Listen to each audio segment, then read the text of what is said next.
This prehistoric monster could swallow a great white shark in one bite. Its teeth were the size of your hand, and it was the largest predator to ever exist on planet Earth. But what if I told you it might still be out there? And if it is, humanity has a serious problem. Meet the Megalodon, a shark so massive it makes Jaws look like a goldfish. Let me put this in perspective for you. A great white shark, about 15 to 20 feet long.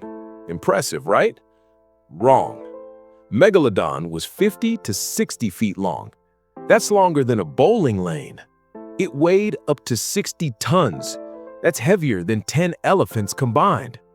Its teeth, 7 inches long.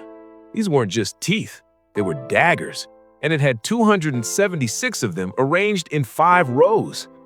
Scientists estimate its bite force at 40,000 pounds per square inch. For comparison, a T-Rex had about 12,000. A great white, only 4,000. This thing could bite down on a car and crush it like a soda can. So what killed this unstoppable killing machine?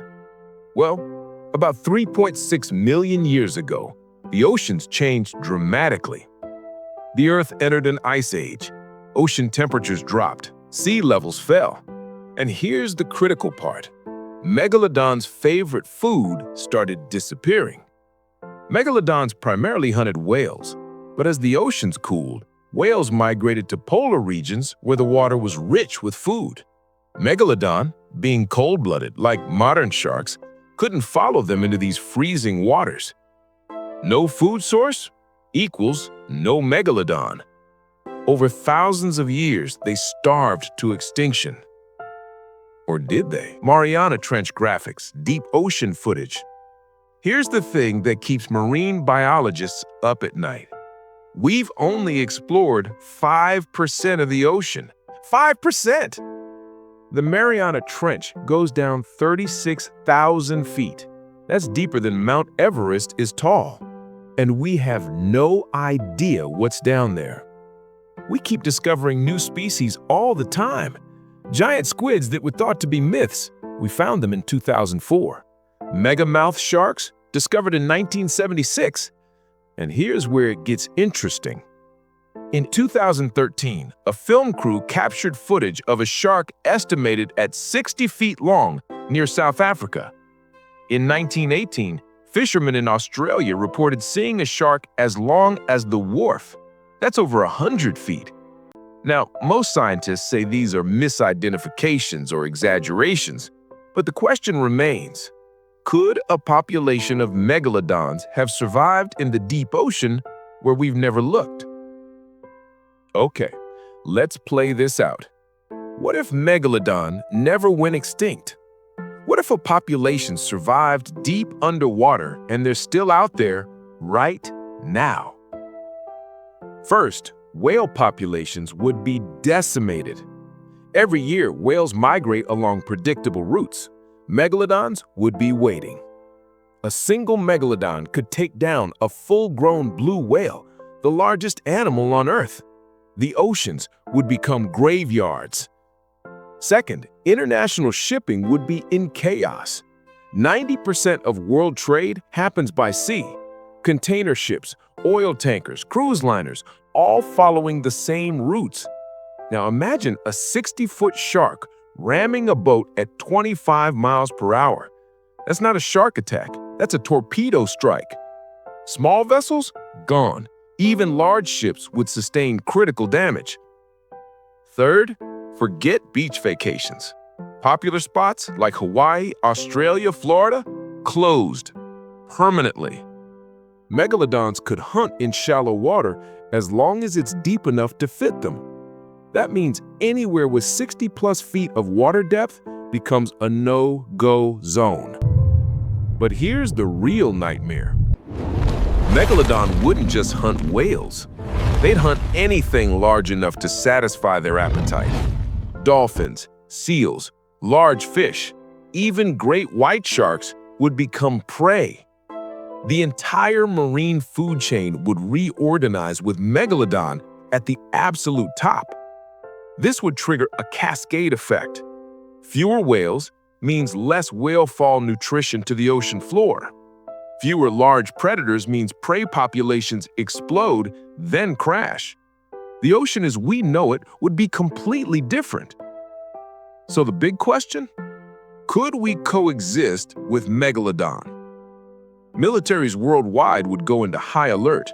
Navy submarines and ships would need to operate knowing there's a 60-foot shark that could attack at any moment. We'd develop advanced detection systems, satellite tracking, underwater drones, acoustic barriers around ports and beaches. Some countries would try to hunt them. But here's the problem. Megalodon lived in oceans worldwide. Hunting them to extinction again would be nearly impossible, especially if they breed in deep ocean trenches we can't reach. The fishing industry? Devastated. Tourism? Collapsed. Insurance premiums for ocean transport? Through the roof. We're talking trillions of dollars in economic impact. Humanity would survive, but our relationship with the ocean would change forever.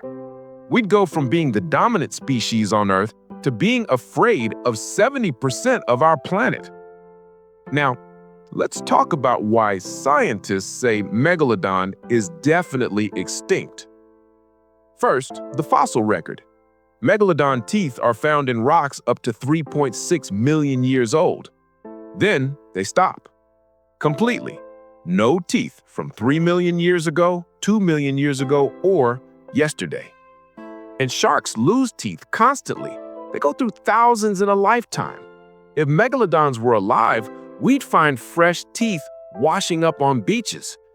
Second, the temperature problem. Megalodon needed warm water. Today's deep ocean? It's near freezing. Their metabolism couldn't handle it. Third, the food problem still exists. A single megalodon would need to eat 2,500 pounds of food per day. A population of them?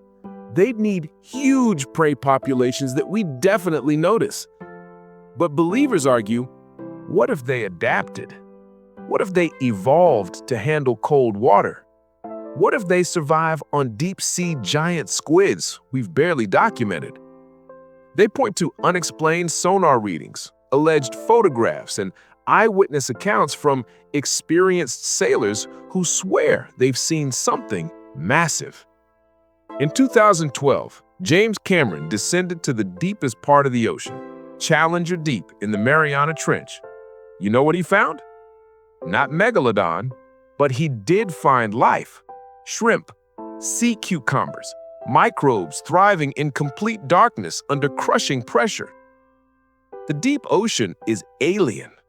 Creatures with no eyes, fish that glow, things we can't explain. And we've only been there a handful of times. Could Megalodon be down there? Scientifically, the evidence says no. But the romantic in me, the part that loves mysteries and monsters, that part hopes we're wrong. Look, the reality is Megalodon is almost certainly extinct. The science is clear. But here's what's actually terrifying. We have found giant squids up to 60 feet long, colossal squids even bigger, goblin sharks, frilled sharks that look prehistoric, oarfish 30 feet long. The ocean is 140 million square miles. The deepest parts have been visited by fewer people than the moon. We discover new species every single week. So while Megalodon is probably gone, the ocean is still full of monsters we haven't found yet. And maybe, just maybe, some things are better left undiscovered. What do you think? Could Megalodon still be alive? Drop your theories in the comments. And if you want to see more insane what-if scenarios, subscribe and hit that notification bell. Next up, I'm calculating who would win between 1,000 wolves and a grizzly bear. The results are insane. Thanks for watching.